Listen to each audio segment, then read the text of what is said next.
¿Qué tal, chicos? Buenas tardes. Seguimos entonces aprendiendo sobre fuentes de alimentación. Ya hemos conocido la etapa de rectificación, protección y filtrado, que como sabemos está al comienzo de la fuente de alimentación, ¿verdad? La rectificación, el filtrado y la etapa de protección, que está formada, como ustedes saben, por un humilde fusible,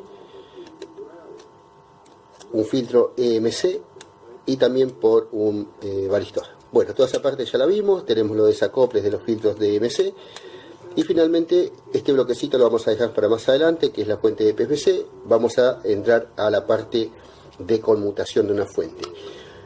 Una fuente de alimentación está formada en teoría por 5 bloques. A mí me gusta decir que son 6. Pueden encontrar tutoriales, pueden encontrar bibliografía, pueden entrar a internet y buscar información, y en muchos lugares hablan de 5 bloques. Yo siempre hablo de 6 porque me gusta estudiar la última etapa, que me parece muy compleja y fundamental para el reparador. Conocer la etapa de estabilización y también la de salida, que para mí son las partes más importantes de la fuente. Bueno, digo porque se dan muchísimas fallas en ese sector. Un transistor MOSFET en una fuente de alimentación se encarga de la conmutación, ¿sí? Sabemos que tiene 3 alambres, compuerta, drenaje y fuente, y siempre sigue una misma arquitectura. Su compuerta se va a unir con la base de tiempo, con este pequeño oscilador, a través de un camino ya conocido por la mayoría de los talleristas y que está formado por diodos y resistencias, ¿sí? Este circuito es fundamental para la etapa de conmutación, porque de este circuito depende la polarización por divisor de tensión de este MOSFET. Si hubiera algún error en este sector, el MOSFET terminaría levantando en principio temperatura y finalmente quemándose. Los circuitos de conmutación tienen un auxiliar, ¿sí?, que conocemos con el nombre de snubber, o circuito de amortiguación, circuito damper, y bueno, pueden encontrarlo con distintos nombres. A mí, en lo particular, yo siempre lo he llamado circuito damper. La mayoría, creo que de los talleristas, acostumbran a llamarlo así, y está formado en su versión más simple, más sencilla, por un capacitor, una resistencia y con el agregado, en algún caso, de un diodo, ¿sí?, que lo pueden ver ahí. Un diodo, resistencia y capacitor es una arquitectura clásica de un circuito snubber. El circuito snubber se encarga de proteger al propio transistor al momento de realizar la conmutación. Realiza un proceso de carga y descarga sobre el capacitor incluido dentro del circuito snubber, que protege al transistor de los propios picos de conmutación que él mismo generó, ¿sí? El transistor de conmutación va a generar.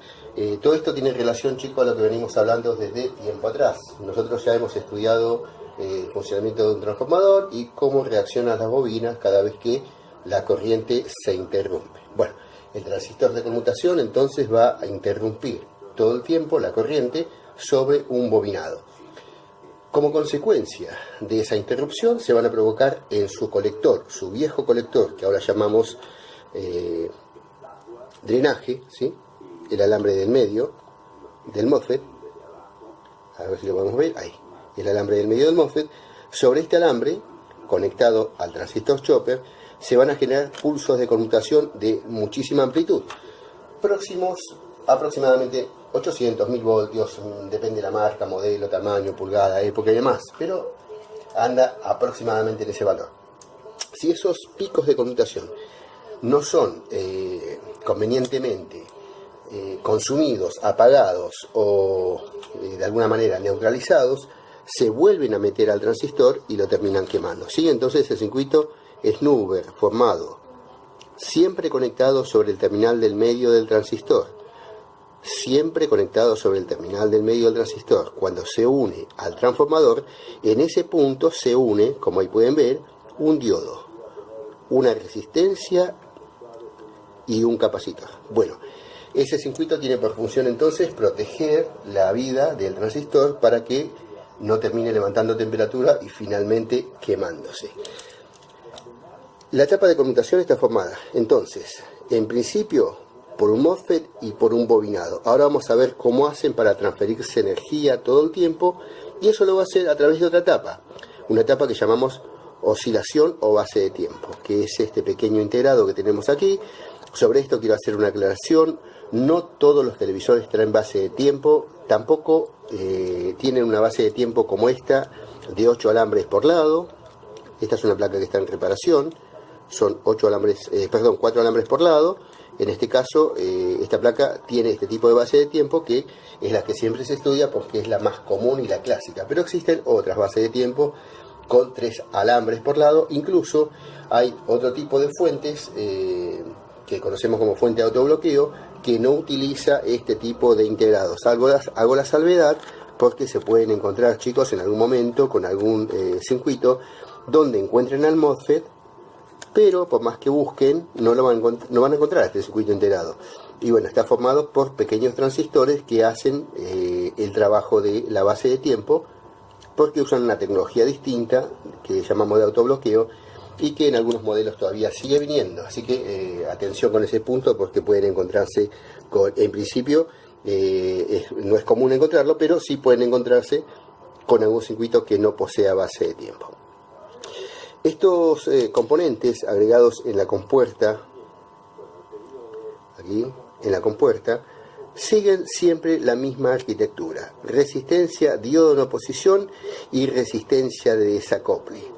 Van a encontrar una resistencia que va a ir conectada, ¿sí?, como pueden verlo en este dibujo, ¿sí?, va a ir conectada a la compuerta y va a derivar a masa el voltaje cada vez que el transistor deje de recibir excitación en su compuerta.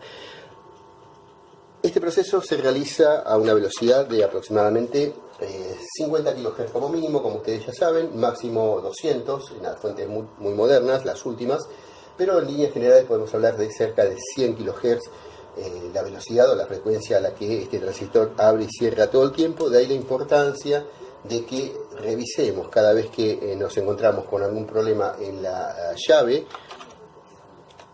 ¿sí?, cada vez que encontremos una llave quemada. Tenemos naturalmente que controlar todos los componentes alrededor del circuito, sobre todo los de las compuertas, ¿sí?, acá, lo del primer alambre.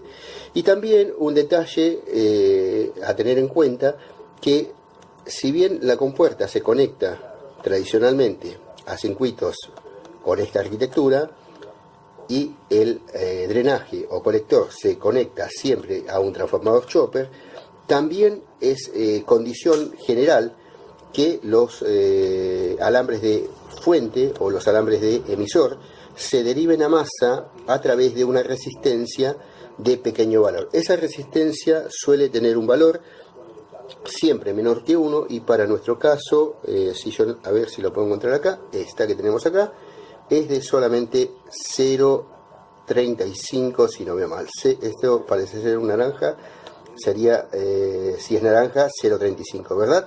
Si sería rojo, sería 0,25. Bueno, pero siempre son menores que 1. El valor de resistencia del emisor siempre está por debajo de 1. Ahora, en ese punto, chicos, es fundamental tener en cuenta que para el perfecto balanceo de la fuente hace falta tomar una derivación. Esa derivación se va a hacer a través de esta resistencia, que yo se las marco ahí, a ver si podemos hacer foco. Ahí. ¿Ven? Del alambre número 3 del MOSFET sale la resistencia que deriva masa al alambre grueso, ¿verdad? Esta resistencia que sabemos que tiene un valor siempre menor que 1. Y del mismo alambre, de la unión de esos dos, sale una nueva resistencia, como ustedes ven acá, ¿sí?, en este caso conectada hacia el sensado. Entonces la base de tiempo se entera, pongámoslo entre comillas, se entera de qué es lo que está pasando con el consumo de esta etapa, ¿sí? Imaginemos que por alguna razón todo este bloque está consumiendo demasiado, ese consumo se va a trasladar al primario del transformador, y la base de tiempo, poniéndose en el medio, ¿sí?, poniéndose en el medio de la fuente y la masa, ¿sí?, en el medio, en la unión.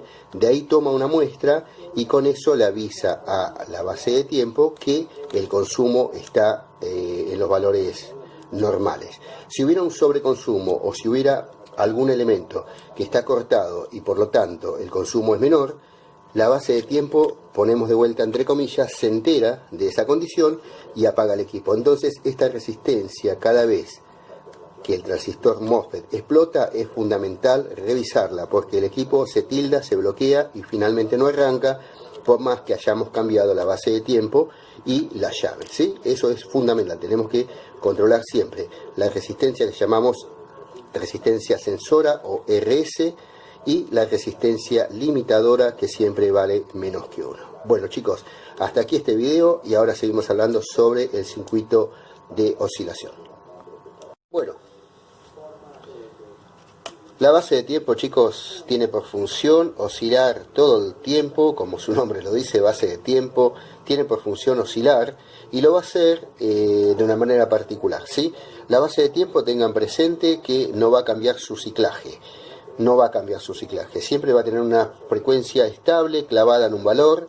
No va a ser precisa, porque para eso necesitamos, para poder clavar una oscilación, necesitamos un cristal, como lo usan los microcontroladores y demás. En nuestro caso no es tan exigente, se clava la oscilación a través del valor de un capacitor, ¿sí?, que lo vamos a buscar en uno de estos terminales. En algún punto vamos a encontrar un capacitor que es el que fija la constante de tiempo, que es el que dice cuál va a ser su valor de frecuencia, ¿sí? Estos capacitores no suelen tener alteraciones en su valor. En la actualidad, tiempo atrás, lamentablemente, como eran fuentes más lentas, llevaban capacitores electrolíticos de un valor importante y eso hacía que se degraden con el tiempo y finalmente terminen cambiando su valor, y por lo tanto cambiaba la oscilación de la base de tiempo y terminaba quemando la llave. Afortunadamente esos tiempos han pasado y estas fuentes son mucho más estables.